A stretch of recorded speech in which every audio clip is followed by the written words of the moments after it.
Bonsoir Mathieu, bonsoir à tous. La loi agriculture et alimentation vient d'être votée à l'Assemblée. Que va-t-elle changer concrètement? Quel impact aussi sur les prix, sur le pouvoir d'achat, sur la santé bien sûr?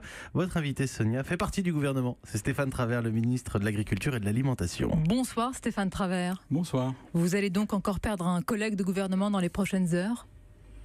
Écoutez, visiblement, on peut toujours s'interroger sur la manière dont les choses sont présentées, mais il revient au président de la République, au Premier ministre et au ministre de l'Intérieur en poste de trouver bien les voies pour faire en sorte que nous puissions continuer à travailler et faire en sorte que le collectif soit actif et constructif. Gérard Collomb n'est pas Nicolas Hulot qui, tous les 4 matins, affirmait qu'il allait démissionner. Est-ce que vous savez pourquoi votre collègue de gouvernement part? Non, je ne le sais pas et je ne suis pas dans la confidence. Je n'avais pas de raison d'y être d'ailleurs. Mais ce que je sais, c'est qu'aujourd'hui, ce qui importe pour les Français, pour nos concitoyens, c'est qu'ils sachent qu'ils sont en sécurité, que l'ensemble des services de police, de gendarmerie veillent à leur sécurité, que le président de la République et que le Premier ministre sont là pour poser des actes forts en matière de sécurité pour les Français. En sécurité, dites-vous, Stéphane Travert, il y a eu encore ce matin une opération antiterroriste à Grande-Synthe. Il y a quelques jours, c'est l'ultra-violence qui s'est invitée dans l'actualité avec des rixes entre bandes rivales. Dans un tel contexte, est-ce que vous arrivez à comprendre que le ministre de l'Intérieur, ministre d'État, maintienne sa démission?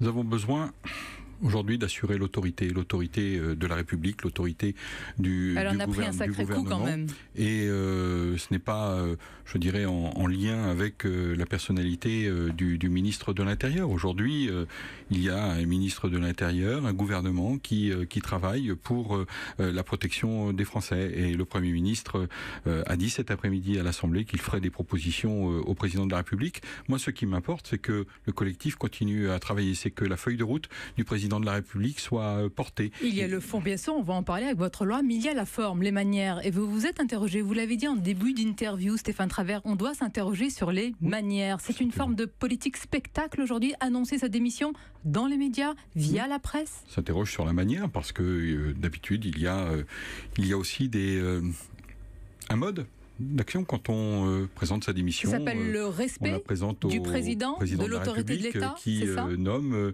les ministres sur proposition du Premier ministre. On pouvait s'attendre que les choses puissent se faire dans cet ordre et non pas par voie de presse. Mais nous en prenons acte et c'est comme cela. Maintenant, je vous le dis, moi je ne suis pas dans le secret des discussions et là-dessus c'est au président de la République et au Premier ministre de prendre les décisions.